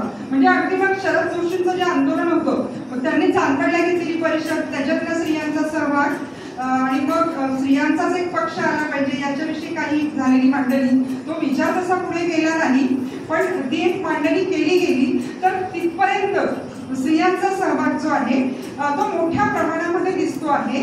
पण आता इथे परत प्रश्न जे निर्माण झाले, आता हे मी म्हणत नाही, के आंबेड यांनी हे म्हटलेलं आहे आणि ज्या चळवळीशी त्यांचं स्वतःचं नातं होतं त्या मार्क्सवादी चळवळीला त्यांनी काही प्रश्न विचारलेले आहेत आणि त्यांचा असा एक आक्षेप आहे की इतक्या मोठ्या संख्येने ह्या वेगवेगळ्या चळवळींशी या स्त्रिया जोडल्या गेल्या, पण जेव्हा नेतृत्वाचा प्रश्न आला तेव्हा मात्र स्त्रिया बाजूला झाल्या किंवा बाजूला केल्या गेल्या आणि नेतृत्वस्थानी स्त्रिया मात्र आपल्याकडे मोठ्या प्रमाणात आल्या नाहीत आणि म्हणून मग स्त्रियांचं जे नेतृत्व उभं झालं पाहिजे होतं तसं जे नेतृत्व आहे ते पुढच्या काळामध्ये होऊ शकलं नाही, अशी एक मांडणी जी आहे ती त्यांनी त्यांच्या निबंधामधून साधारणपणे केलेली आहे.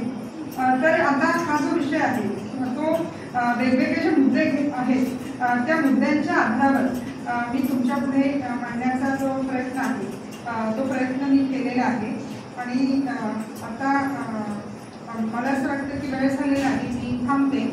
आयोजकांनी मला इथं बोलवलं आणि मला ही संधी दिली त्याच्याबद्दल मी परत एकदा त्यांचे आभार मानते आणि थांबते.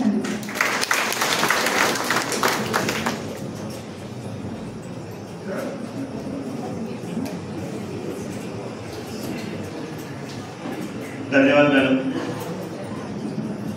यत्र नार्यस्तु पूज्य रमन्ते तत्र देवता. जिथे स्त्रीचा सन्मान होतो तिथे देवत्व फुलते. स्वातंत्र्य संग्राम, शिक्षण, साहित्य, संगीत, विज्ञान व तंत्रज्ञान, आकाश, संशोधन, क्रीडा अशा विविध क्षेत्रामध्ये अग्रगण्य स्थान निर्माण करणाऱ्या स्त्रिया आज दिसत आहेत. हे केवळ शक्य झाले ते प्रबोधनकारांमुळेच आणि हे आपल्या व्याख्यानातून मॅडमांनी समर्पकपणे आपल्याला पटवून दिलेलं आहे. धन्यवाद मॅडम. मित्रांनो, यंदाचं वर्ष कॉम्रेड शरद पाटील यांचे जन्मशताब्दी वर्ष साजरं केलं जात आहे. मॅडमांनी कॉम्रेड शरद पाटलांच्या संदर्भात अनेक दाखले आपल्याला या ठिकाणी दिले. असे कॉम्रेड शरद पाटील. यानंतर आभार प्रदर्शनात आजच्या कार्यक्रमाच्या अध्यक्षा डॉक्टर शीतल नांद्रे, प्रमुख वक्त्या प्राध्यापक वंदना महाजन, तसेच आपण उपस्थित सर्व रसिक श्रोते, आपण सगळेजण या ठिकाणी उपस्थित झालात, व्याख्यानाचा लाभ घेतलात. आपण सर्वांचं वाचनालय व वाचनालयाच्या सांस्कृतिक समितीच्या वतीने हार्दिक आभार आभार आभार. यानंतर मान्यवरांना विनंती करतो की त्यांनी भाग्यवान श्रोता निवड प्रक्रियेला सुरुवात करावी. मित्रांनो, मान्यवर ती प्रक्रिया पार पाडतायत तोपर्यंत उद्या दिनांक 7 ऑक्टोबर 2024 रोजी व्याख्यानासाठी आपल्याकडे येत आहेत बापू हटकर सर, बदलापूर येथून येत आहेत आणि त्यांचा विषय आहे मणी माय ऐराणी. मणी माय ऐराणी हा विषय घेऊन येत आहेत बापू हटकर सर, बदलापूर येथून. आणि आजचे भाग्यवान विजेते आहेत 101 क्रमांक, अनुक्रमांक 101. काय नाव? हो, विद्या राजेंद्र गांगुडे मॅडम. या मॅडम. भाग्यवान श्रोत्या, गांगुडे मॅडमांना आजच्या वक्त्या डॉक्टर प्राध्यापक वंदना चव्हाण मॅडम यांनी गांगुडे मॅडमांना भाग्यवान श्रोता हे पारितोषिक प्रदान करावं ही विनंती.